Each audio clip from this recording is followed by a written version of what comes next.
Kita baru memasuki hari ketiga di tahun baru 2026, dan Donald Trump, Presiden Amerika Serikat, telah memulai perang baru, atau setidaknya sebuah tindakan agresi yang jelas-jelas melanggar hukum internasional.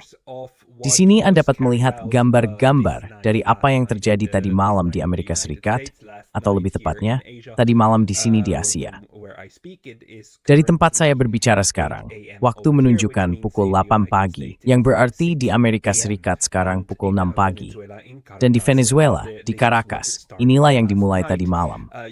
Anda dapat melihat ledakan di Venezuela, di ibu kota Caracas. Dan kini kami memiliki beberapa video yang diterbitkan oleh kantor berita, yang dengan jelas menunjukkan bahwa sebuah operasi militer berskala besar sedang berlangsung. RT Rusia melaporkan bahwa sepanjang malam, beberapa ledakan terdengar pada Sabtu dini hari di Caracas, ibu kota Venezuela, Mogoras, Misi.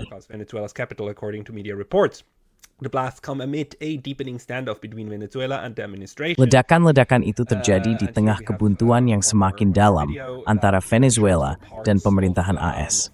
Di sini kita memiliki video lain yang menunjukkan bagian-bagian kota yang jelas-jelas berada di bawah tembakan.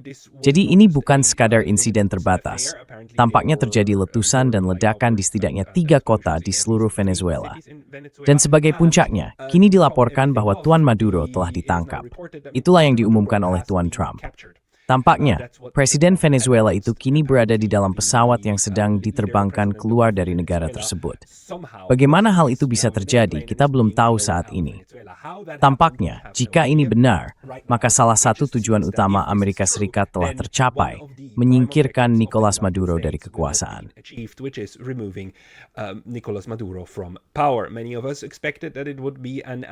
Banyak dari kami menduga itu akan menjadi upaya pembunuhan. Fakta bahwa dia tampaknya sedang diterbangkan ke luar negeri benar-benar aneh dan sangat mengingatkan saya pada cara Amerika Serikat berhasil menangkap Manuel Noriega dari Panama pada tahun 1989, membawanya keluar dari negaranya, dan kemudian mengadilinya di Amerika Serikat. Jadi, setelah berbulan-bulan pengerahan militer, dengan sebagian besar armada Angkatan Laut AS berlabuh tepat di luar Venezuela, tampaknya Donald Trump memutuskan untuk melakukan apa yang mungkin akan disebut sebagai serangan presisi. Dan Trump sudah membanggakan hal itu. Saya tidak menampilkannya di layar sekarang, tetapi dia membuat pengumuman di akun Truth Social miliknya yang berbunyi sebagai berikut. Tunggu sebentar, ini dia.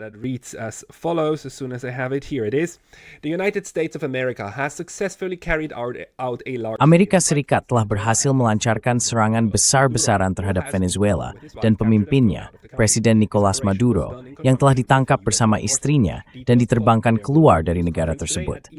Operasi ini dilakukan bekerja sama dengan penegak hukum AS. Rincian akan menyusul. Akan ada konferensi pers hari ini pukul 11 pagi di Mar-a-Lago. Terima kasih atas perhatian Anda terhadap hal ini. Donald J. Trump. Bekerja sama dengan penegak hukum AS. Ini benar-benar omong kosong. Penegak hukum AS berarti petugas kepolisian, orang-orang dari lembaga yudisial AS, dan jelas bukan mereka yang terlibat dalam hal ini, kecuali kalau yang dimaksud adalah penjaga pantai. Anda tidak bisa mengatakan bahwa kehancuran seperti ini bisa disebabkan oleh polisi atau penjaga pantai di negara lain, di Venezuela, di Amerika Selatan. Lihatlah, serangan-serangan ini cukup kuat. Mereka besar.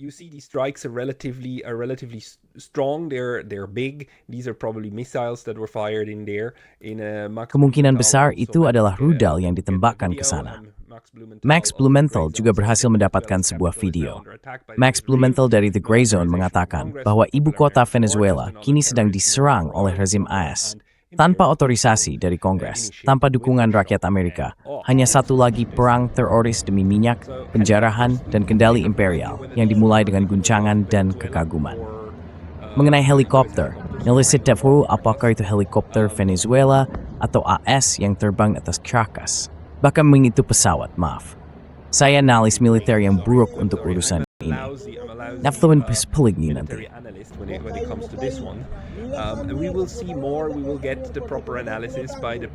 Kita akan mendapatkan analisis yang tepat dari orang-orang seperti Daniel Davis dan lainnya, yang dapat segera menjelaskan lebih lanjut tentang apa arti semua ini. Namun, Anda sudah bisa melihat betapa besar serangan terhadap Caracas ini. Ini bukan operasi kecil. Ini adalah perang. Ini bukan sekadar alasan untuk berperang. Ini benar-benar perang.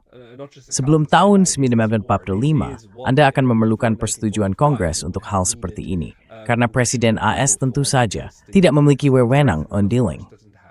Namun, sejak semua pertimbangan itu, bahkan perang itu sendiri, disingkirkan, bahkan dihapuskan dari hukum internasional, bertindak sesuka hati you. The administration just act however it wants. My friend and colleague Glenn Deason got his hands on another. Teman dan rekan saya, Glenn Deason, mendapatkan sebuah video lain. Ia mengatakan bahwa Amerika Serikat sedang mengebom Venezuela dalam serangan nyata yang tidak diprovokasi. Selama beberapa hari ke depan, banyak alasan akan dikemukakan: narkoterorisme, Hezbollah, Hamas, Iran, dan pihak lain yang beroperasi di Venezuela, promosi demokrasi yang didukung oleh hadiah Nobel perdamaian, dan sebagainya. Sekali lagi, Anda bisa melihat betapa besar ledakan-ledakan itu dan betapa dahsyatnya serangan tersebut. Fakta bahwa Nicolas Maduro, jika memang ia tertangkap, bahwa mereka berhasil menangkapnya, hampir pasti bagi saya berarti ia telah dikhianati dari dalam. Bahwa kemungkinan besar ada orang di lingkaran terdekatnya yang dibayar untuk, dengan cara yang terkoordinasi, menyingkirkannya dari sana. In some coordinated way, get him out of there. I just cannot imagine the US Special Forces. Saya benar-benar tidak bisa membayangkan pasukan khusus AS mendarat dan membawa dia keluar dari istana kepresidenan di bawah tembakan berat. Jadi kita akan lihat apa yang muncul dari kisah tentang Maduro ini, apa yang akan terungkap darinya. Namun RT sebenarnya melaporkan bahwa ada rumor AS mencoba menyuap orang-orang di lingkaran terdekat Maduro. Ada sesuatu yang sedang terjadi di sini. Pada bulan November, New York Times melaporkan bahwa salah satu rencana berpotensi melibatkan pasukan operasi khusus AS, termasuk Delta Force dan Navy SEALs, untuk menangkap atau membunuh Maduro, yang kabarnya digambarkan sebagai seorang pengedar narkoba. Ada satu lagi yang sebenarnya ingin saya bacakan untukmu.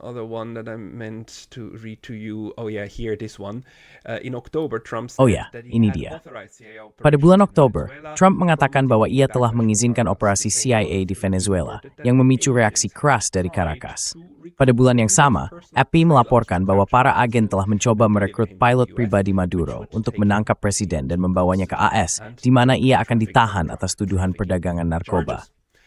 Jadi, hal-hal seperti ini sekarang benar-benar bisa terjadi jika memang benar bahwa Maduro telah ditangkap. CHS mengatakan bahwa waktu step singspan and gets kamera blank membro as in Mardarin, awak mendaling do kiri nor was sister kewed, and kia initiative as to bearings a malam. And of course, it is the middle of the night on the night of the second. This was the night of the second of. Ini terjadi pada malam tanggal 2 hingga 3 Desember. Jadi di tengah malam, larut malam atau dini hari, operasi ini dimulai dan tampaknya berlangsung selama berjam-jam. Jelas bahwa operasi ini masih berlanjut. Jadi ini adalah serangan mendadak, serangan malam terhadap Presiden Venezuela, terhadap seluruh negara Venezuela, terhadap pemerintah Venezuela, dengan tujuan yang tampaknya sekarang adalah menggantikan dengan pemenang hadiah Nobel perdamaian, Maria Machado, yang saat ini sedang menunggu, memposting, dan memohon kepada Amerika Serikat sebagai pemenang hadiah Nobel perdamaian untuk membom negaranya sendiri. Tentu saja, seperti yang akan dilakukan oleh setiap pemenang hadiah Nobel perdamaian yang baik. Which any good Nobel Peace Prize winner will do. I mean, it's now understood that in order to win a Nobel Peace Prize. Maksud saya, sekarang sudah menjadi pemahaman umum bahwa untuk memenangkan hadiah Nobel perdamaian, seseorang harus melakukan serangan drone dan memulai perang, atau harus memohon agar perang terjadi. Itu sudah dianggap hal yang biasa sekarang, jadi dia memenuhi semua kriteria itu. Dan Amerika Serikat masih berupaya untuk menempatkannya berkuasa, atau orang yang menjadi wakilnya bisa dibilang di Venezuela, yang ikut dalam pemilihan presiden terakhir melawan Tuan Maduro, dan yang oleh pemerintahan diakui sebagai presiden resmi, bukan Tuan Maduro. Namun sekarang, apakah kita punya informasi lebih lanjut tentang hal ini? Oh ya, ada satu hal lagi yang ingin saya sebutkan di sini. Tampaknya Donald Trump benar-benar menyukai tahun baru sebagai waktu untuk menyerang negara lain. Likes the new year in order to attack other countries. I would like to point out that it was on this day. Saya ingin menunjukkan bahwa pada hari ini, tanggal 3 Desember, di tengah malam, tepat 5 tahun yang lalu, Tuan Trump menyerang dan membunuh Qasem Soleimani. Soleimani baru saja mendarat di Baghdad untuk berbicara dengan pemerintah Irak. Qasem Soleimani, tentu saja, adalah pemimpin salah satu cabang militer Iran, jenderal tertinggi Iran, yang saat itu akan diterima oleh para pemimpin Irak. Amerika's Damon Kerfititsen Wiwita McRotoris Bitsenmerkewithoth. Outwigeth go Bamimigdesid. Dan Tuan Trump sebanggi akan hal you. Dematmir Mobalhanemin. Very proud of that achievement. He said, yeah, we gave it to them. In response, Iran then fired back a couple of missiles without Sebagai tanggapan, Iran menembakkan beberapa rudal ke pangkalan-pangkalan AS, juga saya kira di Irak atau Suriah, tanpa mengenai atau menewaskan siapapun, dan urusan itu pun selesai. Sekarang tampaknya Donald Trump berharap situasi kali ini akan berjalan persis sama, mampu menyingkirkan Tuan Maduro dan pada dasarnya menciptakan perubahan rezim secara faktual. Dan tentu saja hal ini cukup mengejutkan, karena dalam salah satu artikel yang saya baca, Amerika Serikat ternyata memiliki kasus yang sedang berlangsung terhadap Tuan Maduro di Mahkamah Pidana Internasional. Pengadilan yang sama yang sedang dikenai sanksi oleh Amerika Serikat, atau sebagian bagiannya, karena telah mengeluarkan surat perintah penangkapan untuk Benjamin Netanyahu. Mari kita tidak membahas itu. Netanyahu. Let's not go into this. I do not think that Mr. Trump will ever. Saya tidak berpikir Tuan Trump akan pernah menyerahkan Tuan Maduro ke Den Haag. Jika dia berhasil menangkapnya, Tuan Maduro akan diadili dalam sebuah pengadilan sandiwara, sebuah pertunjukan kekuasaan di Amerika Serikat berdasarkan hukum AS atas tuduhan palsu atau mencurigakan apapun yang mereka buat. Dan jika itu benar, maka semuanya akan menjadi sebuah pertunjukan besar. Namun saya percaya bahwa hal itu akan menjadi kesalahan serius. Jika ditangkap hidup-hidup, Tuan Maduro akan menjadi seorang tahanan, bukan tahanan hati nurani, melainkan sandera Amerika Serikat. Sebagai presiden yang masih menjabat dari negara lain yang diakui oleh hampir semua negara lain. Tidak semua, memang tidak semua negara Eropa mengakui Tuan Maduro, tetapi Tiongkok mengakuinya, Rusia mengakuinya, dan sebagian besar negara di selatan global juga mengakuinya.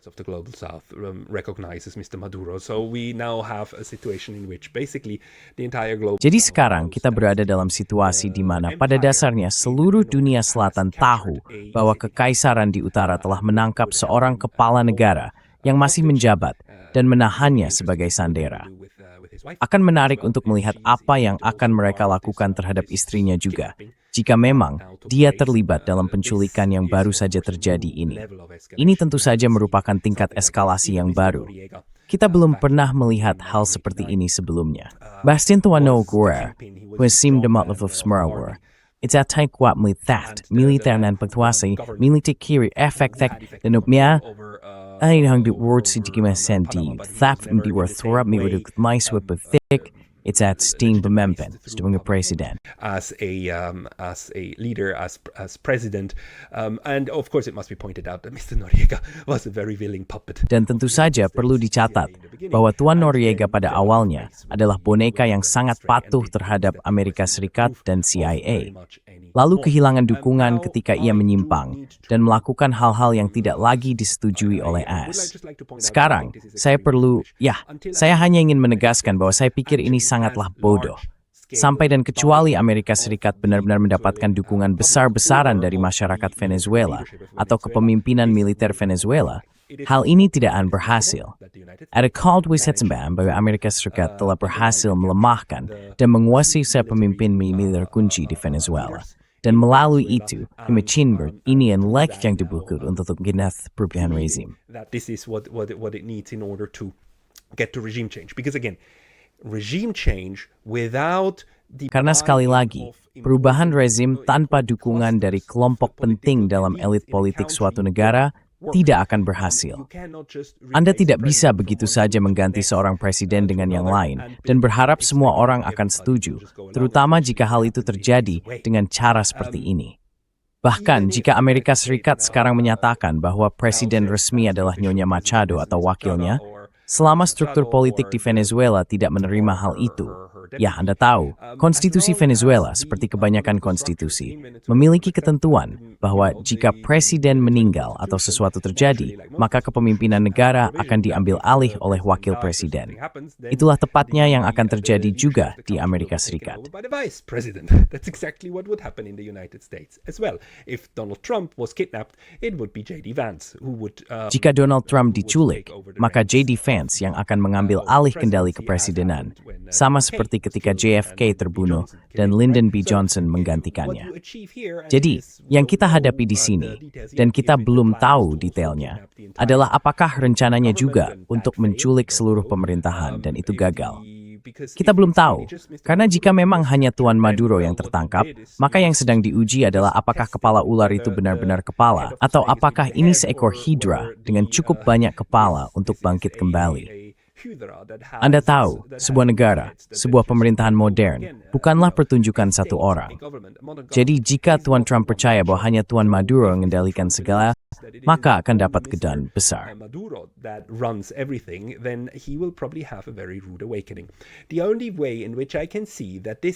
Satu-satunya cara yang saya lihat agar hal ini memiliki peluang nyata untuk berhasil sebagai pergantian rezim, sehingga pada akhirnya terbentuk pemerintahan yang bersahabat dengan AS dan hanya menjalankan perintah AS, adalah melalui dukungan besar-besaran dari penduduk yang baru saja dibom.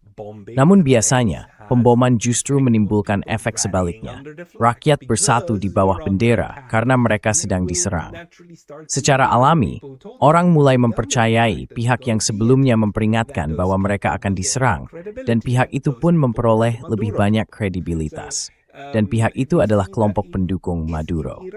Kita melihat hal serupa di Iran setengah tahun yang lalu, selama Perang 12 hari, ketika pemboman di Teheran dan tempat-tempat lain tidak membuat rakyat bangkit dan menggulingkan rezim yang berkuasa. Faktanya, desain terhadap mereka justru meningkat dalam Desember lalu.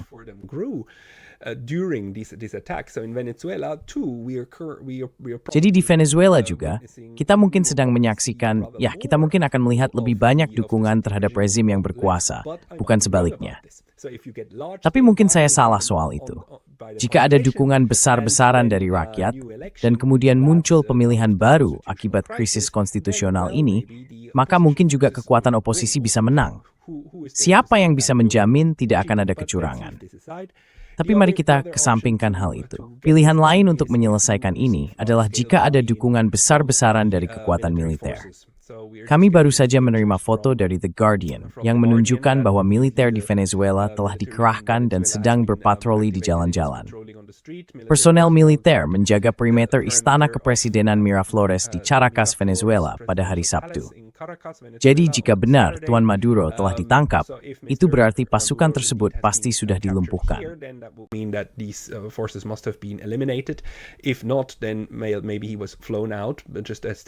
Jika tidak, mungkin dia diterbangkan keluar, seperti yang dikatakan rencana lain itu, saat dia berada di pesawat.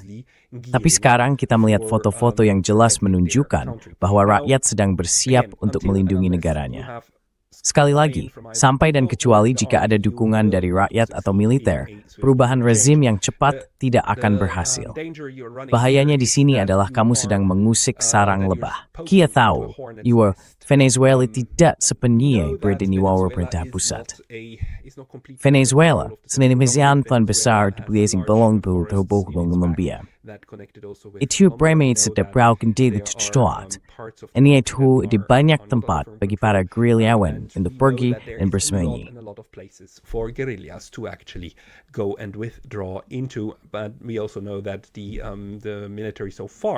Namun, kita juga tahu bahwa sejauh ini, militer sangat setia kepada Tuan Maduro. Kita tahu bahwa persiapan untuk serangan seperti ini telah berlangsung selama berbulan-bulan. Jadi fakta bahwa hal ini bisa terjadi jelas menunjukkan bahwa Amerika Serikat memang memiliki kekuatan militer yang murni dan brutal untuk menghancurkan sesuatu secara massal. Sekali lagi, gambar-gambar seperti yang kita lihat dari Glenn Deason menunjukkan bahwa Anda bisa mengebom target dan Amerika Serikat memiliki semua yang dibutuhkan dalam hal perlengkapan militer.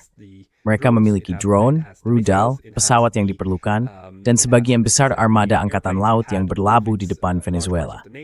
Jadi ya, ada kekuatan militer. Namun setelah kekuatan militer, harus ada suksesi politik. Some political succession.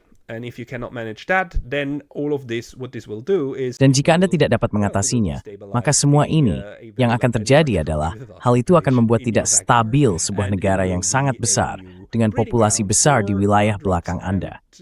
Dan itu akan menjadi lahan baru bagi narkoba dan terorisme. Selamat Amerika Serikat. 3 hari memasuki tahun baru, dan kita sudah punya perang baru. Kita punya tindakan ilegal baru. Kita punya bukti baru bahwa tidak ada batasan, bahkan bagi pemerintahan Trump, bahwa seluruh sandiwara presiden perdamaian yang sudah berjalan setahun itu sebenarnya tidak lebih dari sekadar sandiwara. Ini adalah dominasi total atas belahan bumi ini. Hal yang patut diperhatikan adalah reaksi dari Rusia dan dari Tiongkok. Two is the reaction from Russia and from China. The big question is, will they be more or less silent? Pertanyaan besar adalah, apakah mereka akan lebih banyak diam tentang hal itu, bersikap hati-hati dan terukur, dan pada dasarnya secara diam-diam menerima klaim Amerika Serikat atas belahan Barat, bahwa mereka yang mengatur urusan ini dan tidak akan ikut campur di dalamnya. Atau apakah mereka akan benar-benar angkat bicara dan mencoba mempersulit posisi Amerika di Dewan Keamanan? Apakah mereka akan mencoba mendukung Venezuela atau siapapun pemerintahan pengganti Tuan Maduro nantinya yang dipimpin oleh wakil presiden? Kedua kemungkinan ini bisa terjadi. Keduanya mungkin. Saya tidak tahu. Namun reaksi Tiongkok dan Rusia akan banyak memberitahu kita tentang kemana arah masa depan multipolar ini. Sayangnya, tampaknya hal itu tidak mengarah pada tahun 2026 yang lebih damai. Terima kasih. Thank you.